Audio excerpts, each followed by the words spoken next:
Parlons aujourd'hui de la trace du navire sur la mer. Un des thèmes encore très importants qui a tourmenté, qui a agacé les pensées d'Agur. Agur était troublé. Il ne comprenait pas qu'est-ce que la trace du navire sur la mer. Mais pour répondre à cette question, de Proverbes chapitre 30, le verset 19, nous allons toutefois interroger toujours les Saintes Écritures et de cela, nous allons encore faire une séparation de mots-clés. La trace du navire, savoir c'est quoi le navire et aussi c'est quoi la mer.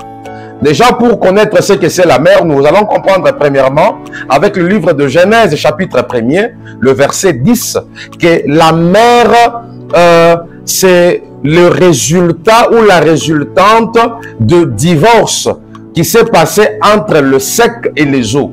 Parce que le troisième jour, le Seigneur Dieu a séparé le sec et les eaux. Parce que les eaux autrefois n'avaient pas un nom et aussi le sec n'avait pas de nom. Depuis que le sec était couvert par les eaux, il n'avait pas de nom. Mais lorsque Dieu tire le sec des eaux, il donne un nouveau nom au sec pour dire que ce n'est plus le sec, mais désormais il sera appelé la terre.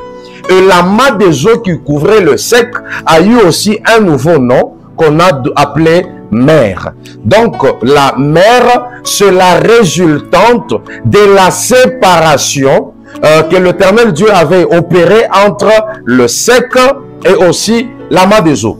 Alors, lorsque nous montons maintenant dans la révélation, parce que notre évangile, c'est de savoir le pourquoi des choses, le comment des choses, le c'est quoi des choses. En réalité, nous devons savoir toutes les profondeurs cachées de l'Éternel Dieu. Et pour répondre à cette question de savoir qu'est-ce que l'amas des eaux ou la mer, nous allons alors poser la question au livre d'Apocalypse, chapitre 15. Chapitre du 7, le verset 15. La Bible est en train de dire que l'amas des eaux que tu vois, la mer que tu es en train de voir, ne sont rien d'autre que les langues, le peuple, les nations. En d'autres termes, si nous voulons globaliser cela, nous allons comprendre que les eaux ici, c'est l'image du péché. Pourquoi? Parce que les nations étaient considérées comme étant de nations païennes, de nations qui n'avaient pas Dieu, et c'était sur ces nations-là que dominait la femme prostituée. La femme prostituée dominait sur ces nations parce que ces nations, c'était des peuples qui n'avaient pas reçu le Seigneur Jésus-Christ. Donc, les eaux d'emblée n'est rien d'autre que le type ou l'image de nation, le type ou l'image du péché. Alors, qui est ce navire-là qui avait la capacité de pouvoir marcher sur les eaux? Parce que les autres ont pensé qu'ils étaient des navires. Mais faites attention, ils n'ont pas pu marcher sur les eaux. Voilà pourquoi, lorsqu'un jour, Pierre et les apôtres qui étaient dans la barque, ils lèvent les yeux et ils voient une personne marchant venant vers eux. En réalité, celui qui était en train de marcher sur les eaux, il n'était pas seulement la personne de Jésus-Christ, mais Jésus-Christ lui-même était le véritable navire. Il était le véritable navire qui ne chavire jamais. Il était le véritable navire qui ne peut jamais se laisser submerger par les eaux. Parce que le fait pour Jésus de marcher sur les eaux montrait la mission réelle de Christ dans le monde. Parce que quand Jésus est venu sauver l'humanité, c'était pour clouer le péché sur la croix de Calvaire. Voilà pourquoi à la croix, il a cloué le péché. Le péché n'avait plus de force. Le péché a été dépouillé. Le péché adamique, parce qu'il est écrit que la mort a régné depuis Adam jusqu'à Moïse. Donc, depuis Adam jusqu'à Moïse, le péché dominait, le péché régnait. Et même les apôtres, les prophètes qui sont venus avant Jésus-Christ, personne n'avait la capacité. Personne n'avait la force de pouvoir dominer le péché parce que sur eux, il y avait une charge. Et la charge que tous les apôtres, tous les prophètes avaient portée avant l'arrivée de Jésus n'était rien d'autre que la charge du péché originel, le péché adamique. Mais gloire soit rendue à l'Éternel Dieu parce que Jésus-Christ, il est le véritable navire qui est venu dominer le péché. Voilà pourquoi ces jours-là, lorsque Pierre lui pose la question et dit, mais si tu n'es pas un fantôme, ordonne que je marche aussi sur les eaux.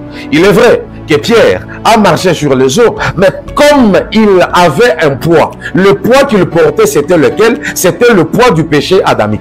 La Bible déclare, venez à moi vous tous qui êtes chargés, fatigués, je vous donnerai le repos. En réalité, Pierre cherchait le repos, mais il le cherchait auprès de Christ.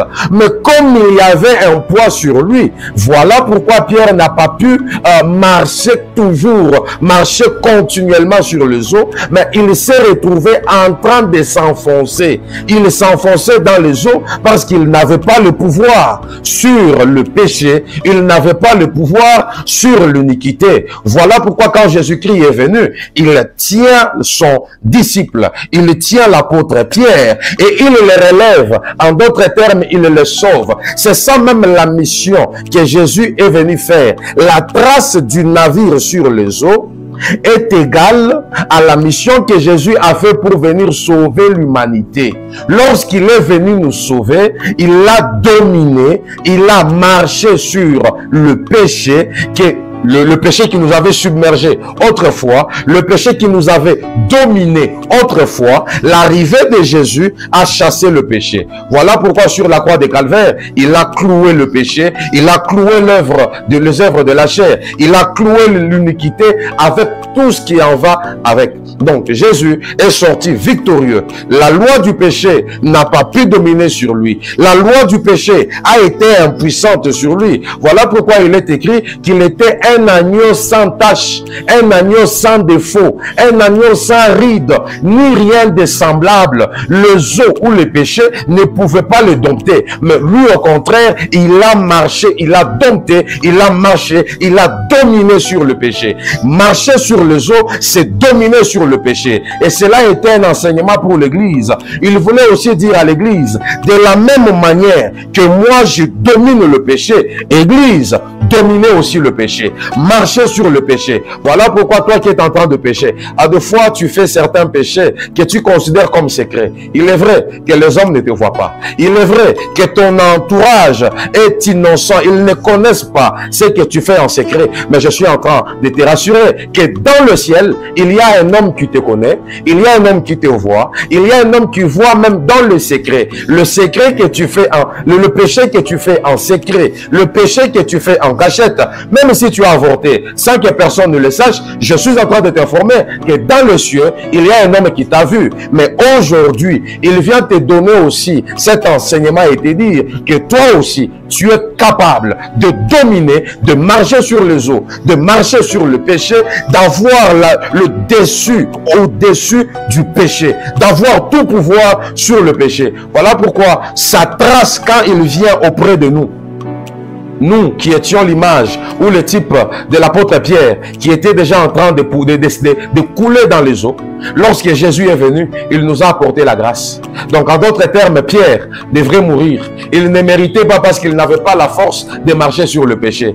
Il n'avait pas la force de marcher sur les eaux. Mais quand Jésus vient vers lui, il amène la grâce pour rejoindre le Saintes Écritures. Dans le livre de Jean chapitre 1er, le verset 17, il dit que la loi est venue avec Moïse, mais la grâce et la vérité sont venues avec Jésus-Christ. Donc c'est Jésus-Christ qui nous a amené la grâce, c'est Jésus-Christ qui nous a amené la vérité.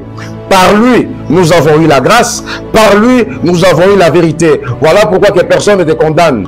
Toi qui autrefois n'avais pas de pouvoir de dominer le péché, Jésus-Christ t'a apporté la grâce et la vérité afin que tu ne continues pas dans le péché, que tu sortes du péché et que toi aussi, tu marches sur le péché, que toi aussi, tu domines le péché.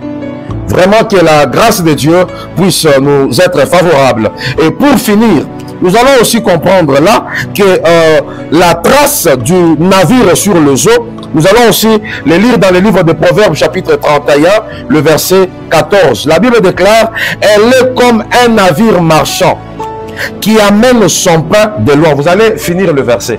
Donc, ce navire-là qui marche sur les eaux, il est le type de cette femme vertueuse. Or, quand on parle de la femme vertueuse, c'est vrai, selon la Bible, on exhorte la femme, mais normalement la femme vertueuse par excellence reste toujours la personne de Jésus, qui est comme un navire qui amène son pain de loin. Or, quand il amène le pain, c'est pour que les enfants soient nourris, c'est pour que les enfants soient ensemencés. Et comme il est venu vers toi, sa trace sur toi aujourd'hui, c'est de pouvoir t'amener la grâce et la vérité.